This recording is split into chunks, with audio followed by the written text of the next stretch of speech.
안녕하세요, 연시입니다. 오늘은 지난번 부스터 글로우 영상에서 잠깐 언급했던 엄마 돈 엄마 산 뷰티 디바이스 한 달 이상 써본 후기 솔직하게 얘기해보려고 해요. 이 기기는 셀비전의 세라쥬라는 기기인데요. 사실 저희 엄마는 뷰티 디바이스도 이거 딱 하나만 구매했거든요. 왜 이걸 샀을까? 이게 사실 100만 원이 넘고요. 기기 보상 판매로 구매해도 90만 원대. 그리고 오늘 찾아보니까 당근에서도 사용감이 많이 있는 제품이라고 해도 보통 5, 60만 원 정도 하더라고요. 그래서 구매 이유를 물어봤더니 두 가지가 있더라고요. 첫 번째로는 카이스트 출신 사람들이 만든 기계래요. 저는 사실 서울대 출신 연구진이 만들었다, 카이스트 출신 연구진이 만들었다 이런 말에 좀 의심을 먼저 하는 편인데요. 명문대라고 해도 어떤 과를 전공했는지도 알 수 없잖아요. 경영대학원 카이스트에서 나오고 나서 카이스트 출신 연구진이 만들었다고 할 수도 있는 거 아니야. 그래서 셀비전이라는 브랜드가 어디서 나온 건지 찾아보니까요. 내고왕이라는 유튜브에서 나온 생리대계 에르메스 이너시아라는 브랜드가 있거든요. 그 브랜드 대표님들이 카이스트 학우일 당시에 학우들끼리 공동 창업을 해서 만든 브랜드예요. 지금은 그 이너시아라는 브랜드가 입소문을 엄청 타면서 좋다는 평이 막 자자해져가지고 백화점 마트 지하에 가도 보이는 생리대인데요. 그 이너시아라는 브랜드에서 만든 셀비전이라는 브랜드에서 나온 기계 바로 세라쥬더라고요. 그래서 일단 카이스트 부분은 안심. 두 번째로 이게 무제한 카트리지라서 구매를 했대요. 근데 여러분 최근에는 카트리지 교환식 기기보다는 그냥 무제한 카트리지로 나오는 경우가 많기는 합니다. 처음에 카트리지 교환식으로 나왔던 거 유명한 디바이스가 듀얼 소닉이 있는데요. 지금은 듀얼 소닉도 최고가 라인을 제외하고는 무제한 카트리지 형식으로 바뀌어서 이 부분은 쏘쏘다.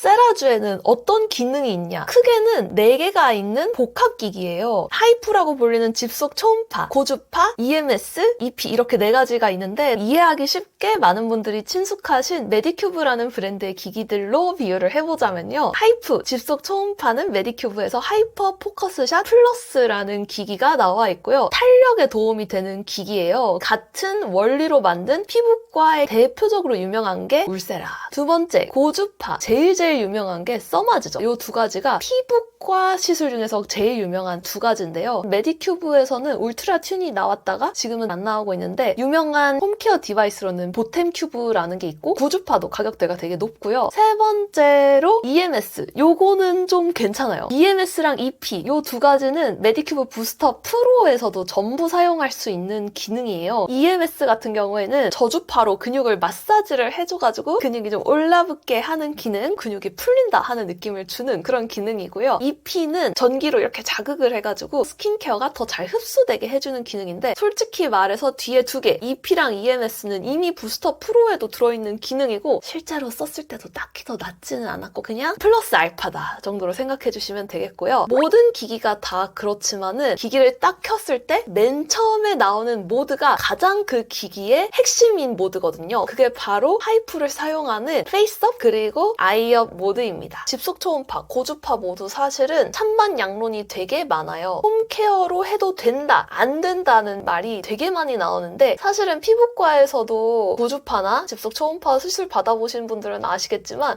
매우 아프고 매우 비싸요. 이걸 홈케어 디바이스로 옮기려면은 집에서 써도 안전할 만큼 어느 정도 사양을 다운그레이드를 시켜야 되잖아요. 그러다 보니까 그 정도 온도로는 효과가 있다 없다 양론이 많은데요. 제 얼굴에 썼을 때는 진짜 만족스럽기 때문에 어쨌거나 오늘 소개를 하는 거기는 한데 그래도 사용 방법에서 주의사항이 있기는 합니다. 여러 가지 모드를 어떻게 사용해야 될지 모르는 분들을 위해서 세라쥬에서 이렇게 미리 루틴을 다 짜줬어요. 근데 솔직히 이것 중에서 맨 위에 있는 게 모든 모드를 다 쓰는 루틴이긴 한데 이거 다 하기에는 너무 번잡스럽고 너무 오래 걸려요. 그래서 저는 이 기기로는 집속 초음파 기능 그리고 가끔 고주파밖에 안 쓰는데 이렇게 퀵 가이드 말고 설명서를 보시면 사용해서는 안 되는 부위에 대한 가이드가 나와 있거든요. 이거는 비단 세라쥬만 그런 게 아니고 집속 초음파를 사용하는 홈케어 디바이스를 사용할 때 다 피해야 되는 부위예요. 기본적으로 뼈가 있는 부위, 턱뼈, 코뼈, 턱뼈 이런데 XX고요. 민감한 부위, 눈두덩이라든지 입술이라든지 이런 부위도 완전 X입니다. 이렇게 사용법보다 주의사항을 먼저 말씀드려야 될 만큼 조금 조심해서 사용하셔야 된다. 근데 또 그만큼 강력하다는 얘기겠죠? 그래서 저는 집속 초음파를 사용을 했을 때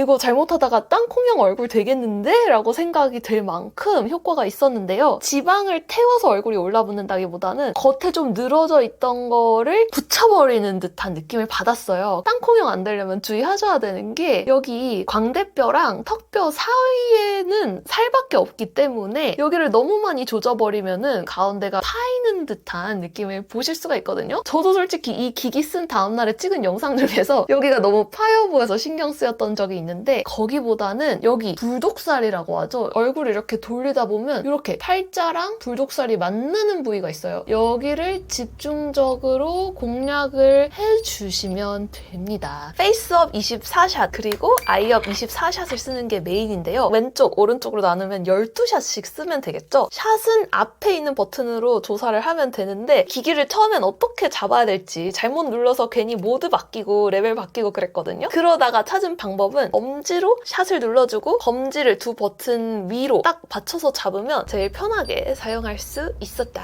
그래도 장점은요. 얘가 보기보다 그렇게 무겁지 않다는 거. 그리고 여러분 가장 큰 장점이 뭐냐면요. 일주일에 딱 한 번만 해주시면 되고요. 일주일에 딱 한 번만 하셔야 됩니다. 주의사항이 조금 많은 친구인데 그만큼 효과가 있더라. 그리고 집속 초음파 모드인 페이스업 아이업, 고주파 모드인 볼륨업 모드 같은 경우에는 전용 젤을 사용해주시는 게 좋고 집속 초음파도 초음파기 때문에 초음파 젤로 해주셔도 상관이 없는데요. 저는 개인적으로 이거 전용 크림 써보니까 괜찮더라고요. 얘가 되게 수분 크림 같지만 완전 수분 크림은 아니고 건드르르한 유분감이 살짝 섞여있는 제형인데요. 쉽게 마르지 않으면서 매끈매끈하게 기기가 잘 굴러가서 왼쪽 먼저 바르고 다 하고 그 다음에 오른쪽을 발라야 덜 마르고 비싼 크림을 작게 쓸 수 있다.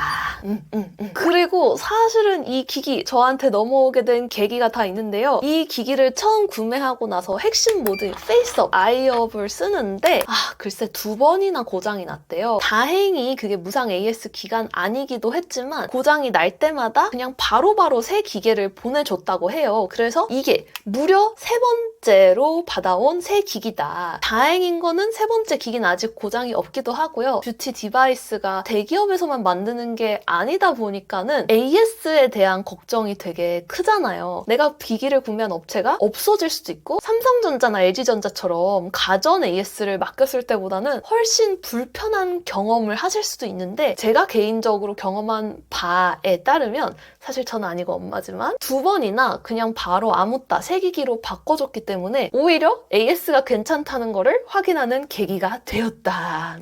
기기를 사용하다 보면은 디스플레이가 뒷면에 있고 이렇게 사용을 하게 되는데 거울을 보지 않으면 시간이 얼마 남았는지 지금 내가 몇 개 샷을 했는지 안 보여요. 수시로 이렇게 뒤집어서 얼마나 남았는지 봐야 됐고 메디큐브 부스터 프로 같은 경우에는 몇 분 지났는지 음성 가이드로 알려주잖아요. 근데 이거는 언어 가이드는 없다 보니까 메디큐브에서 넘어온 사람으로서는 살짝 그 부분이 아쉽기는 했습니다. 그래서 비추천 대상은 바로 얼굴 디자인에 자신 없는 분들입니다. 제가 여태까지 팔자, 불독살 이런 얘기를 많이 했는데 사실은 집속 초음파나 고주파나 다 마찬가지지만 피부과에서 받아도 땅콩형 얼굴이 됐다. 얼굴살이 너무 꺼지는 부작용을 겪었다라고 후기를 쓰는 분들도 진짜 많아요. 의사 선생님이 추구하는 비주얼과 나의 추구미가 다르면 만족하지 못하는 게 리프팅 시술이기도 하거든요. 근데 하물며 홈 디바이스는 어떻겠어요, 여러분. 내가 내 맘대로 디자인할 수 있다는 게 장점이기도 하지만 나는 그냥 잘 모르겠다. 그냥 막 굴려 쓰고 싶다 하시는 분들 있죠? 그런 분들은 그냥 메디큐브 부스터 프로나 부스터 글로우처럼 EP, EMS, LDM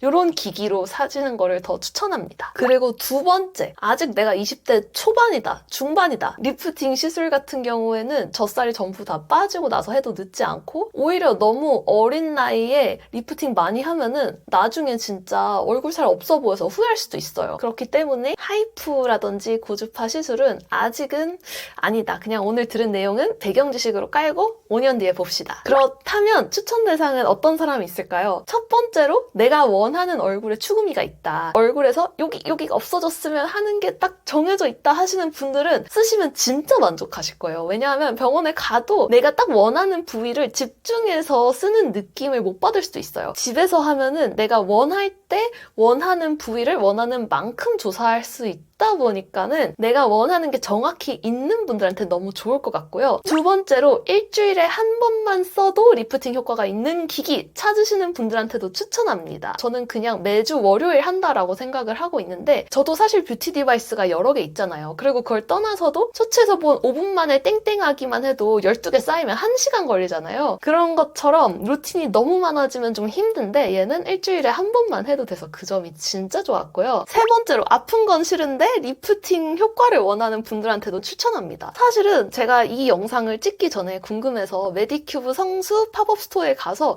하이퍼 포커스 샷도 써봤어요. 왜냐하면 그 기기가 아픈데 효과 있다라는 말을 너무 많이 들어서 진짜 아픈가? 궁금해가지고 써보려고 가는데 진짜 아파요. 저 같은 엄살쟁이한테는 비추합니다. 아무리 일주일에 한 번이어도 아프면은 저는 규칙적으로 쓰기가 싫어지고 뭔가 운동하기 전에 운동하고 나면 보람찰 걸 알지만 운동의 그 고통을 생각하면 가기 싫은 것처럼 뷰티 디바이스도 아픈 느낌이 있거나 불편한 느낌이 들면 결국은 정착을 하지 못하고 당근행이 되더라고요. 근데 이거는 정말 신기하게 하나도 안 아픈데 얼굴이 올라간 효과는 보이더라고요. 그래서 요약하자면 아픈 거 너무 싫어하고 일주일에 한 번만 하면 되고 또 내가 원하는 얼굴이 정확히 있는 분들한테는 추천합니다. 오늘 이렇게 셀비전의 세라쥬 리프팅 기기 리뷰를 했는데요. 최근 영상만 찾아보셔도 예민하신 분들은 얼굴형이 조금 올라붙은 거를 느끼실 수도 있는데 저는 사실 영상을 자꾸 찍는 사람이다 보니까는 얼굴이 변하는 게 편집할 때 보이기도 해서 이 리프팅 기기는 진짜 만족스러웠어요. 오늘도 여기까지 봐주셔서 너무 감사하고요. 오늘 영상도 구독, 좋아요, 하이프 눌러주시면 내돈내산 영상 제작에 진짜 큰 도움이 됩니다. 궁금한 점이나 보고 싶은 영상 있으면 언제든 댓글 남겨주세요. 그럼 우리는 다음에 또 만나요. 안녕!